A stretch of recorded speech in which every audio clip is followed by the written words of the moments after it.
Aujourd'hui, on plonge dans un sujet qui est au cœur du métier de l'immobilier en Belgique, la copropriété. Que l'on se destine à une carrière d'expert ou qu'on soit simplement curieux, comprendre ses bases juridiques, c'est vraiment la clé de tout. Et c'est exactement ce qu'on va décortiquer ensemble. Alors la question de départ, elle a l'air toute simple. On a un immeuble et dedans plusieurs propriétaires. Forcément, ça pose question. Comment on fait pour éviter que ça devienne l'anarchie? Comment est-ce que la loi arrive à mettre de l'ordre, à structurer cette cohabitation pour que tout le monde s'y retrouve? Eh bien, c'est précisément le défi que le droit de la copropriété cherche à relever. Pour y voir clair, on va avancer en 4 temps. D'abord, un petit retour en arrière sur l'évolution de la loi. Ensuite, on définira un terme un peu technique mais essentiel, la copropriété forcée. Après ça, on s'attaquera au concept de l'eau, la brique de base de tout le système, et on terminera en voyant pourquoi ce cadre légal est si strict, si impératif. Allez, on commence tout de suite avec un peu d'histoire. On va voir comment la législation a dû se transformer en partant d'un vide quasi total à l'époque de Napoléon pour arriver au système super structuré qu'on connaît aujourd'hui dans le livre 3 du Code civil. Il faut s'imaginer qu'en 1804, avec le Code Napoléon, la vision des choses était ultra simple. Un immeuble, c'était un bloc, un tout, avec un seul propriétaire. L'idée même de découper un bâtiment en appartements qui appartiendraient à différentes personnes, ça n'existait tout simplement pas dans la loi. Aujourd'hui, bien sûr, c'est tout l'inverse. L'immeuble est devenu une sorte de puzzle de propriété partagée et le droit a dû se réinventer complètement pour coller à cette nouvelle réalité. En fait, si on regarde cette frise, on voit que la loi a avancé par grandes étapes. Après le calme plat de 1804, il a fallu attendre plus d'un siècle, 1924, pour qu'on reconnaisse enfin qu'on pouvait diviser un immeuble. C'était surtout pour des raisons pratiques, comme permettre aux banques de faire des prêts sur un seul appartement.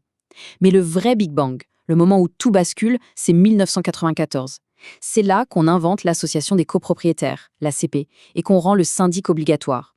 La copropriété devient enfin une vraie machine organisée. Tout ce qui vient après, en 2010-2018, ce sont des ajustements pour moderniser et affiner le système.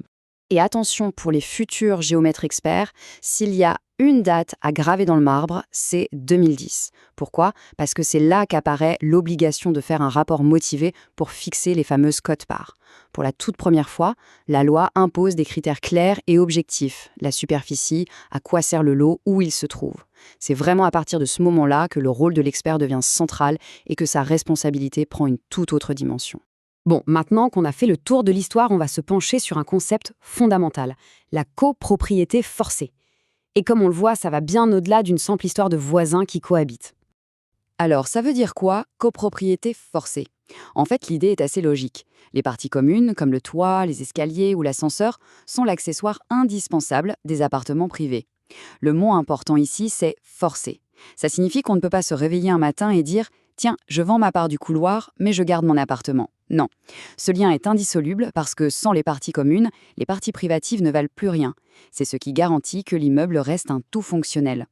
Et justement, cette idée de lien inséparable, elle nous amène tout droit au concept de lot. Le lot, c'est vraiment la brique élémentaire, l'atome, sur lequel tout l'édifice de la copropriété est construit. Il faut absolument maîtriser cette notion. Un lot, c'est donc une seule et même chose sur le plan juridique, mais qui est composé de deux éléments qui ne peuvent pas être séparés. D'un côté, il y a la partie privative, là où on est seul maître à bord, son appartement, sa cave, son garage, et de l'autre côté, collé à cette partie privative, il y a une quote-part, c'est-à-dire une fraction, un pourcentage de propriété sur tout ce qui est commun. Pour que ce soit limpide, l'analogie du billet de concert est parfaite. Imaginez, le billet donne droit à un siège bien précis, le siège H12. Ça, c'est la partie privative. Mais ce droit ne servirait à rien si on n'avait pas aussi le droit d'accéder à la salle, d'utiliser les couloirs, les entrées, les toilettes. Ça, ce sont les parties communes. On ne peut pas vendre son siège sans l'accès qui va avec. Eh bien, pour le lot en copropriété, la logique est exactement la même. Et comme on l'imagine, vu que ces concepts sont si importants, la loi a décidé qu'ils n'étaient pas négociables. Et ça nous amène à notre dernier point, le cadre légal impératif. Ce sont des règles qui s'imposent à tout le monde, sans la moindre exception. C'est écrit noir sur blanc dans le Code civil. Le mot qu'il faut retenir, celui qui change tout, c'est impérative. Qu'est-ce que ça veut dire? Ça veut dire que le législateur a voulu bétonner le système pour protéger tout le monde et garantir une sécurité juridique totale.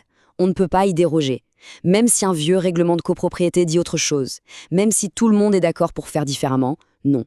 La loi passe avant tout, point final. Et les conséquences de ce caractère impératif, elles sont très directes. Si une clause dans un acte de base contredit la loi, cette clause est purement et simplement ignorée.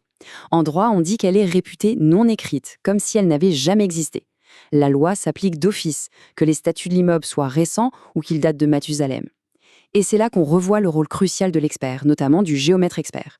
Son job, c'est d'être le gardien du temple, de s'assurer que tout ce qui est écrit est parfaitement aligné avec ce cadre légal incontournable. Et on termine avec cette question en tête. Ce cadre, qui peut paraître rigide, très strict, est en réalité une protection. Une protection vitale pour tout le monde. Il garantit un équilibre, il empêche les abus, il assure que les immeubles peuvent traverser le temps. C'est une sécurité pour chaque propriétaire. Et pour l'expert qui rédige les documents fondateurs, c'est la certitude que son travail repose sur une base juridique solide comme le roc.